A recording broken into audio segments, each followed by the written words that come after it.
사랑하는 나눔가족 여러분, 반갑습니다. 추석 명절 잘 보내셨습니까? 다시 일상으로 돌아와 말씀으로 시작하는 목요일 아침입니다. 출애굽한 이스라엘이 드디어 시내산에 도착했습니다. 애굽을 떠난 지 석 달 만입니다.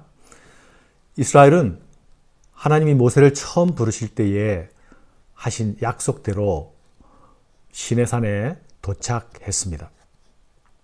애굽을 떠나고 홍해를 건너고 광야를 지나는 과정이 있었습니다. 애굽의 심판이 있었고 홍해의 구원이 있었고 광야의 여정이 있었습니다. 하나님께서는 이 일을 이렇게 말씀하십니다. 내가 독수리 날개로 너희를 업어 내게로 인도하였다. 이스라엘이 애굽에서부터 시내산에 이르기까지 경험한 모든 일들은 살아계신 하나님을 경험하는 과정이었습니다. 그러나 그 모든 과정은 내가 하나님을 탐구하여 경험하고 알게 된 것이 아니죠. 하나님께서 나를 업어주신 은혜의 경험이요, 하나님의 날개 위에 얹혀진 피동적 경험입니다. 하나님이 이렇게 이스라엘을 불러내시고 인도해 내신 이유는 자기 백성 삼으시기 위해서지요. 출애굽기 19장 5절에서는 하나님께서 이렇게 말씀하십니다. 세계가 다 내게 속하였나니 너희가 내 말을 잘 듣고 내 언약을 지키면 너희는 모든 민족 중에서 내 소유가 되겠고 너희가 내게 대하여 제사장 나라가 되며 거룩한 백성이 되리라. 너는 이 말을 이스라엘 자손에게 전할지니라.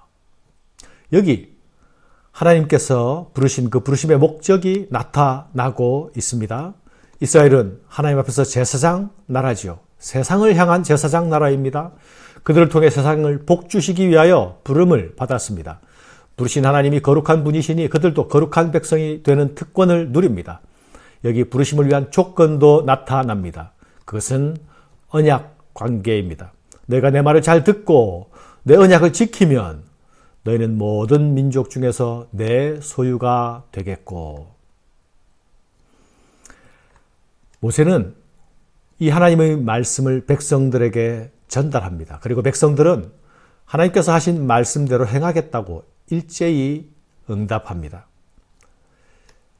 이 백성들의 응답은 이제부터 하나님의 백성으로 살기로, 이제부터 언약 백성으로 살기로, 이제부터 순종하는 백성으로 살기로 다짐하는 응답입니다.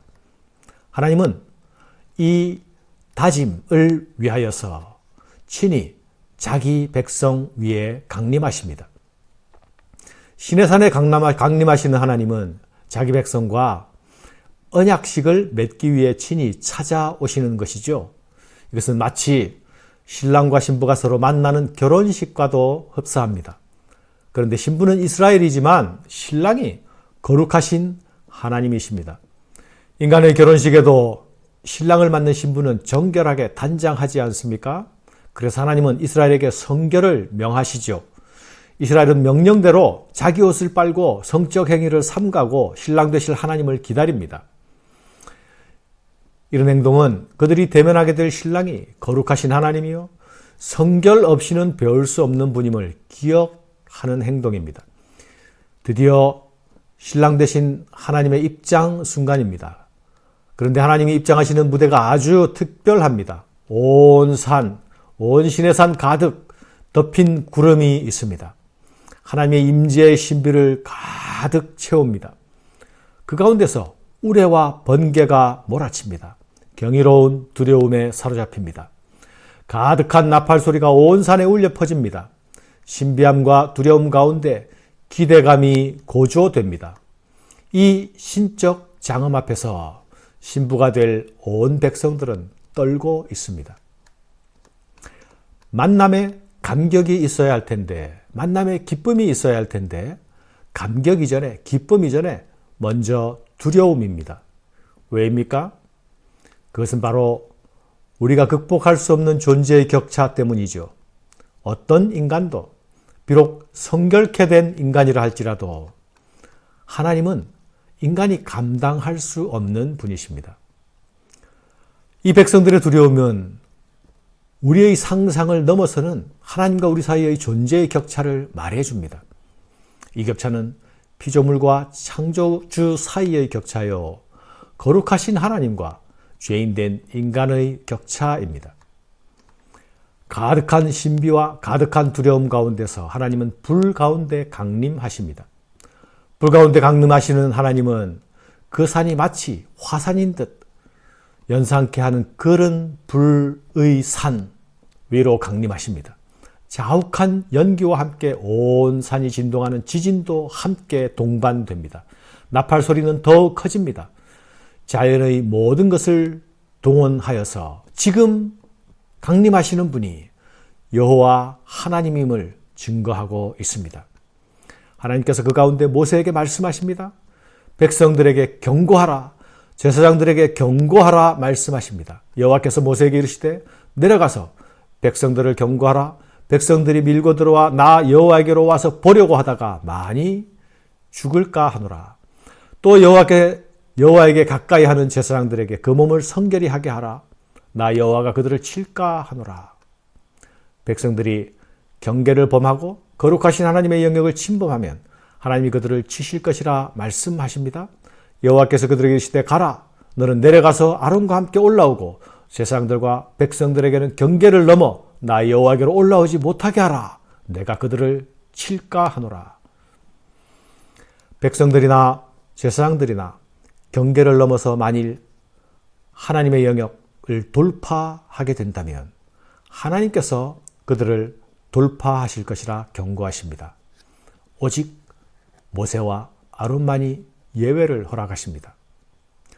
찾아오신 하나님께서 경계의 벽을 넘지 말라 하시는 이유가 무엇입니까? 인간은 거룩하신 하나님을 두려워할 때에 비로소 하나님 앞에서 바른 자세를 취할 수 있기 때문입니다.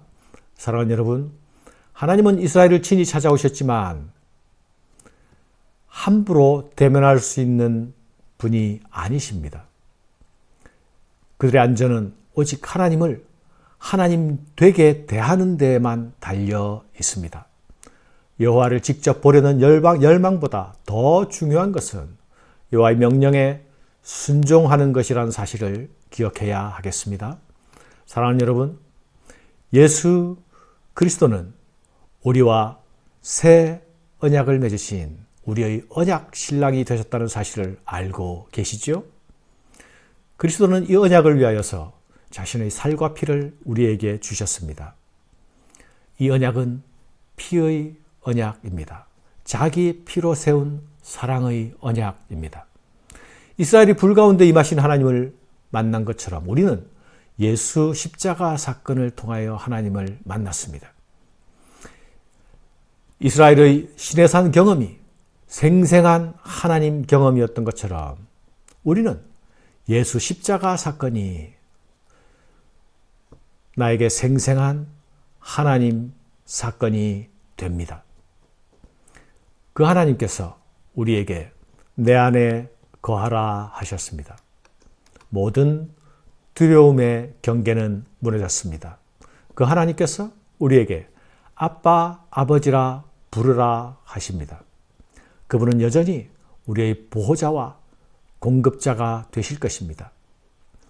우리는 새 언약 아래서 새 신분을 얻었습니다. 베드로는 이렇게 말하죠. 너희는 택하신 족속이요 왕 같은 제사장들이요 거룩한 나라요 그의 소유가 된 백성이니 이는 너희를 어두운 데서 불러내어 그의 기이한 빛에 들어가게 하신 이의 아름다운 덕을 선포하게 하려 하심이라. 사랑하는 여러분, 하나님을 만난 사실도 중요합니다. 그러나 그것보다 더욱 중요한 사실이 있습니다. 하나님께서 왜 우리를 불러주셨는가? 하나님께서 왜 우리를 만나 주셨는가를 아는 것입니다. 하나님의 부르심을 받은 왕의 신부로서 오늘 나의 모습, 오늘 나의 삶을 돌아보며 시작하는 아침이 되시기를 바랍니다. 감사합니다.